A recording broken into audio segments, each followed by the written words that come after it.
তো রুটিটা আমার এখানে হয়ে গেছে। আর এই রুটিটা কি খেতে কি যে সুস্বাদু হবে আপনারা জানেন না, আপনারা একবার হলো খেয়ে দেখবেন, বানিয়ে দেখেন কত সুন্দর হয়েছে। তো এটা কীভাবে বানালাম আপনাদের সাথে ফুল ভিডিওটা শেয়ার করব না টেনে। চলুন দেখি কি করে বানালাম। বানাবো হলো ইরানি রুটি। তো ইরানি রুটি বানাইতে আগে আটাটা সেনে নিতে হয়, অনেক সময় লাগে। আমি 3 ঘন্টার মতো রেখে দিছি। তখন আমি এই রুটিটা বানাবো আর আপনাদের সাথে শেয়ার করব, আপনারা দেখতে থাকুন। এই রুটিটা বানাইতে অনেক সময় লাগে। তো আমি এতক্ষণ সময় নিয়ে ছাইনা রাখছি, এত বড় তো আর ভিডিও করা যাবে না, তাই আমি আটাটা ছানার পরে ভিডিওটা করলাম। তো আমার গোল্লা বানানো হয়ে গেছে, আমি এখন রুটিটা তাওয়ায় দিব। একদম লো আছে, আমি এটা দিয়ে দেব। একটু একটু পানি পড়াইয়া এরকম এরকম করে চেপা চেপা দিতে হবে। ইরানি রুটি বানান আমাদের জন্য কঠিন, কিন্তু যারা ইরানে থাকে তাদের জন্য কঠিন না। এরকম করে পিৎজাটাও বানানো যায়। তো আমি রুটি বানাবো, সারাদিন রোজা রেখে ঝামেলা করার মতো সময় নাই। আর পিৎজা বানাইলে এখন মাংস লাগবে, সবজি লাগবে, তবে সেটা করবো না। এই রুটিটা বানানো শিখছি আমার ভাইয়ের কাছ থেকে। আমার ভাই যখন ছবি ছিল তখন এরকম করে রুটি বানাইতো। তো আমার ভাইয়ের থেকে আমার শিখা। তো আমিও আমার যারা ফেসবুকে আমার ভাইয়েরা আছেন, বোনেরা আছেন, তাদের উপলক্ষে করে আমি রুটিটা বানাইতেছি। আপনারাও একবার হলো ট্রাই করে দেখবেন। তো আমি এটা 5 মিনিটের জন্য ঢেকে দিব, ফিরে আসবো 5 মিনিট পর।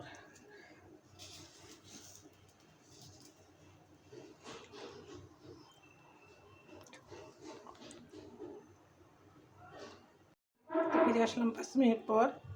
রুটিটা আমি উল্টিয়ে দিব।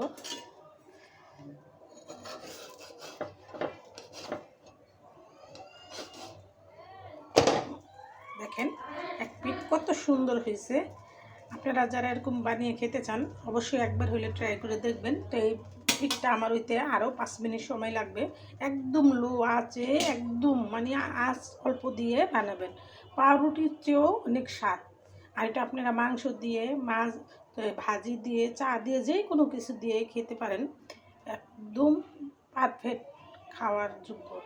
আর আমি যাই কিছু করি আপনাদের সাথে শেয়ার করি। তো আমার ভিডিওটা দেখে আপনারাও একবার হলেও এরকম করে বানাবেন।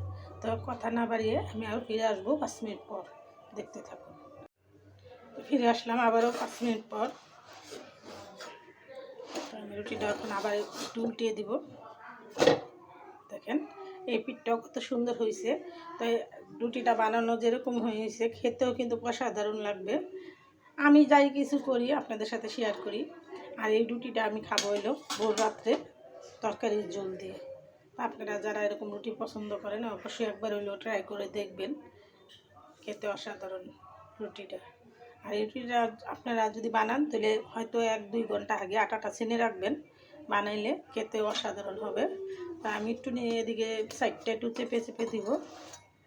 আমি একদম চুলায় আগুন নাই বললেই বলা যায়। এটা লাকড়ির চুলার আগুনে কয়লার মধ্যে করলে আরও বেশি সুন্দর হয়। তো এই তাওয়া তো মশলা দিলে অনেক সুন্দর হয়েছে। আপনারা এই দেখেন কত সুন্দর হয়েছে। তাও আমি যাই কিছু করি আপনাদের সাথে শেয়ার করি।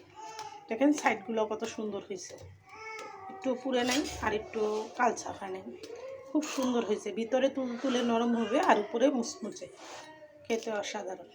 এটা ডাল বলেন, শাক বলেন, গরু মাংস বলেন, সব কিছু দিয়ে খাওয়া যায়, চা দিয়েও খাওয়া যায়।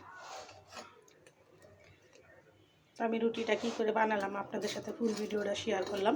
আপনারাও এরকম করে একবার হলো বানিয়ে খেয়ে দেখবেন। আর নতুন নতুন ভিডিও পেতে সাথেই থাকবেন। আমি মূর্খ মানুষ, আমি লেখাপড়া জানি না, কিন্তু আমি আপনাদের সাথে ফেসবুকে না করে এখন আমি অনেক কথা শিখছি, অনেক কিছুই বুঝি। আর আপনাদের কাছে দেখে দেখে অনেক কিছুই শিখলাম। তাই আমার ভিডিওটা বড় না করে এখানে রেখে দিলাম। আসসালামু আলাইকুম।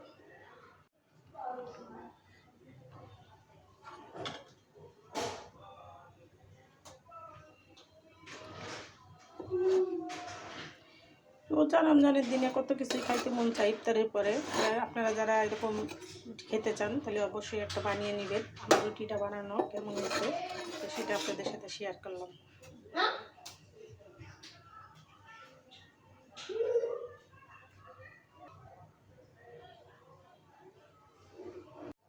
বিসমিল্লাহির রহমানির রহিম। আসসালামু আলাইকুম। এটা হলো ইরানি রুটি। আর এই ইরানি রুটিটা আমি কী করে বানালাম আপনাদের সাথে ফুল ভিডিওটা শেয়ার করব।